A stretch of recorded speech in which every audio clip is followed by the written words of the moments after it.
Good morning. Hindi ako makapag-live at ako'y naka-restrict pa. 15 days pa.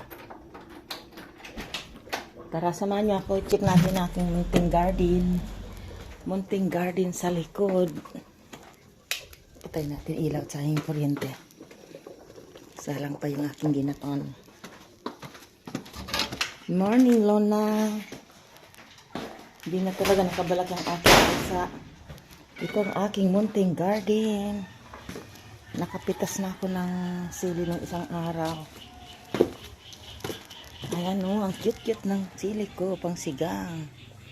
Ayan, may mga bunga siya o. Diba? Nakakatuwa na pag Ayan pala, may hinog na harbisin natin. Harbisin natin yung hinog. Ayan, may hinog na. O, kahit na pa ganyan-ganyan. At saka yung kamatis, pwede na rin. O, diba? Pwede na. Cute. Ang cute niya. Ating ampalaya. Ang cute ng bunga niya. Maliit lang pala itong bilog eh. Tapos, yung grapes, ayan o, ang grapes, gumapang na siya o. Magiging jungle tong likuran ko na to. Dating ng araw. Kasi ang grapes, matagal ang buhay.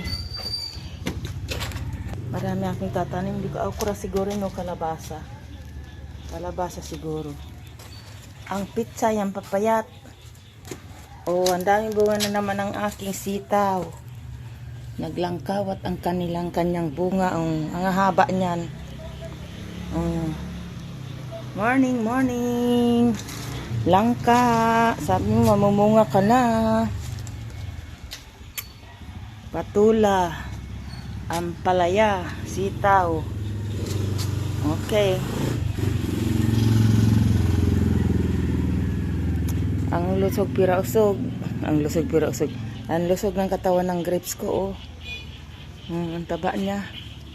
Mula dito. Nagsanga-sanga na siyang ganda, oh. Dati na siyang may gapangan dati. Ginawan ko noon pa. Kasi nagtatanim na ako nung nakaraang last year. Ginapangan ng sitaw. Kaya gagapang yan dyan. Magiging jungle yan dyan. Diyan. Matatabunan yung ibabaw. Ayun, may bunga pa pala yung kamatis dun sa taas. Oh. Lagpas tao ng ang puno ng kamatis ang tataas.